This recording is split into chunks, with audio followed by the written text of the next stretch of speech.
Hi guys! Welcome to Jekotech TV! Smile ka muna dyan! Okay guys, let's go! And guys, yung kanilang sign up form, magsa-sign up tayo para tayo makapag-register. Lalagyan lang natin ang mga ilang information dito. Lagay ng phone number, password, tapos password ulit. Gawin na natin yan, ganyan lang kasimple. Click natin sign up or register. Ayan mga guys, after natin mag-sign up, mayroon tayong makukuhang 50 pesos. Pero maliban dyan, wala na pong ibang libre. Ang iba na ay kailangan natin mamahunan. So check natin yung mga invest na kanilang inaalok dito sa home. So ayan guys, ito yung mga investment. Kauna-unahan dito ay 250. Na meron daw 63 pesos every day sa loob ng 45 days. At ang susunod dito, itong 350 na investment, 91 naman po ang everyday niyan. Ang susunod ay 550 na meron naman 165 every day. Sunod ay 850, 264 ang everyday. At ang 1-2 ay 384 everyday. Gagawin lang para makapag-invest. Click lang itong invest. Tapos invest now. Sabi niyan, are you sure about the package? Okay. Pero sabi, insufficient balance. So kailangan muna natin mag-recharge or mag-deposit. Punta tayo doon. Yan, click natin recharge.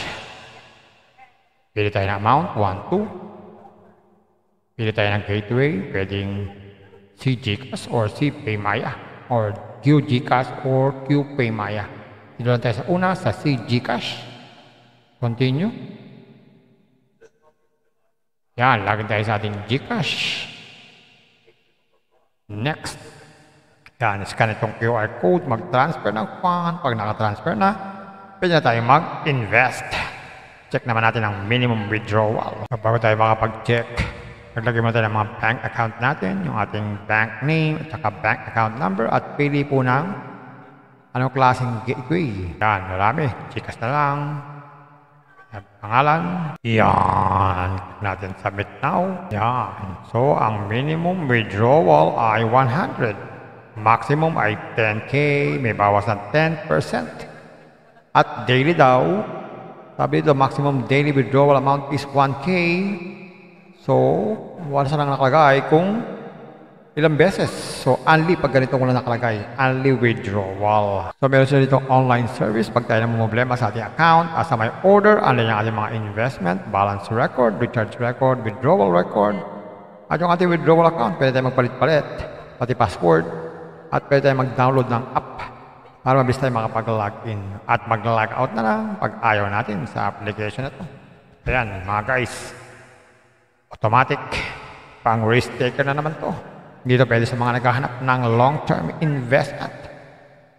Pero sa mga risk taker yan, ingat-ingat bago mag-invest. Pampaalala, ang ganito mga application, minsan tumatagal, pero minsan sandaling-sandali lamang.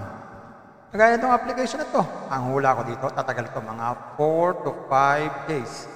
Pag sumobra dyan, swerte na tayo. Kaya maging mag-ingat sa ating pag-i-invest. At kung wala kayong pag-invest,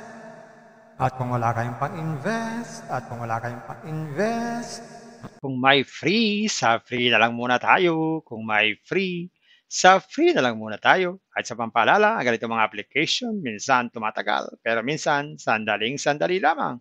Kaya maging maingat sa ating pag-invest. Paring paalala, sabi po sa 1 Timothy chapter 6 verse 10, for the love of money is a root of all kinds of evils, is true this craving that some have wandered away from the faith and pierced themselves with many pangs. Totoo po ito. Ang pera naman ay hindi masama. Yan ang ginagamit natin sa pang-araw-araw natin buhay, pambili ng bigas, ulam, sapatos at iba pa. Pero ang babala dito ay yung pag-ibig sa pera. Pag tayo po umibig na sa pera, maaari tayong makagawa ng sari-saring kasamaan. Yan po ang kinauugatan, yung ating pag-ibig sa pera. Kaya ito po ay isang babala. Dahil ang ating ibang mga kasama natin ay nawala na sa pananampalataya. Mas pinili nilang ibigin ang pera. Hindi na natin alam kung nasaan sila. Kaya pinag-iingat po tayo dito. Mag-iingat po tayo sa pag-ibig sa pera. Bye-bye. Ingat lagi sa pag-invest. Bye. Hi guys! Welcome to Jekotech TV! Smile ka muna dyan! Okay guys, let's go! And guys, yung kanilang sign up form, magsa-sign up tayo para tayo makapag-register. Lalagyan lang natin ang mga ilang information dito.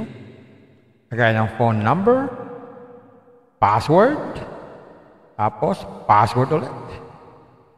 Gawin na natin yan, ganyan lang kasimple. Click natin sign up or register. Ayan mga guys, after natin mag-sign up, mayroon tayong makukuhang 50 pesos. Pero maliban dyan, wala na pong ibang libre. Ang iba na ay kailangan natin mamahunan. So check natin yung mga investment na kanilang inaalok dito sa home. So ayan guys, ito yung mga investment.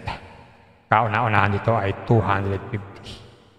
Na meron daw 63 pesos every day sa loob ng 45 days. At ang susunod dito,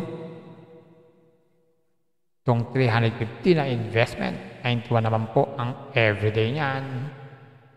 Ang susunod ay 550 na meron naman 165 every day.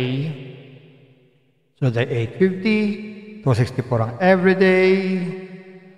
At ang 1-2 ay 384 everyday. Gagawin lang para makapag-invest. Click lang itong invest. Tapos invest now. Sabi niyan, are you sure about the package? Okay.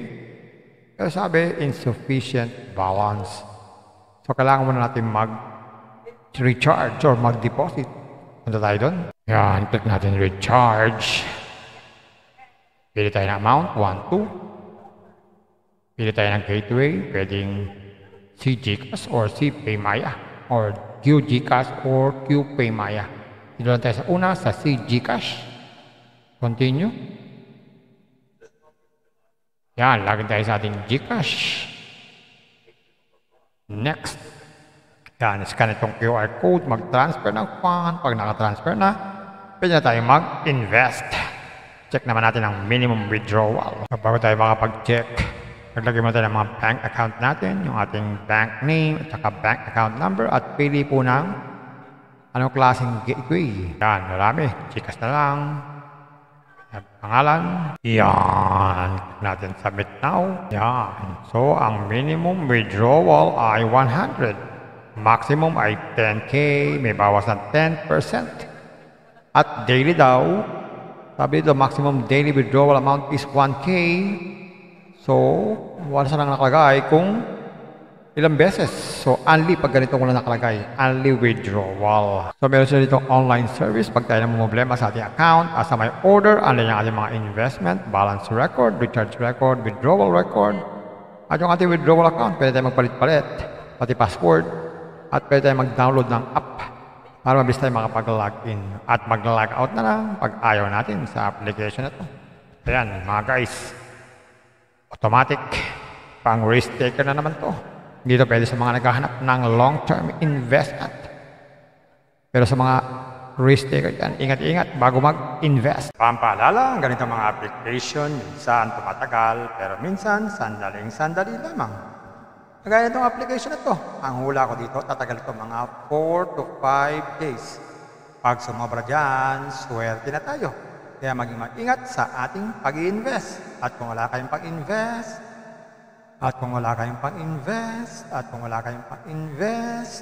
Kung may free, sa free na lang muna tayo. Kung may free, sa free na lang muna tayo. At sa pampaalala, ang ganito mga application, minsan tumatagal. Pero minsan, sandaling-sandali lamang.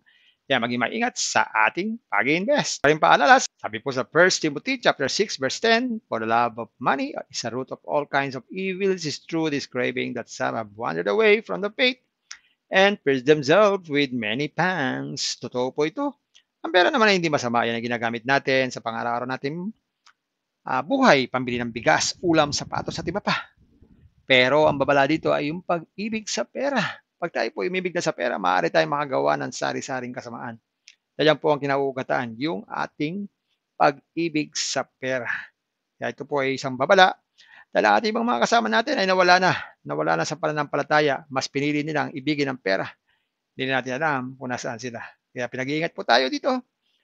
Mag-iingat po tayo sa pag-ibig sa pera. Bye-bye! Ingat lagi sa pag-invest. Bye! Hi guys! Welcome to Jekotech TV! Smile ka muna dyan! Okay guys, let's go!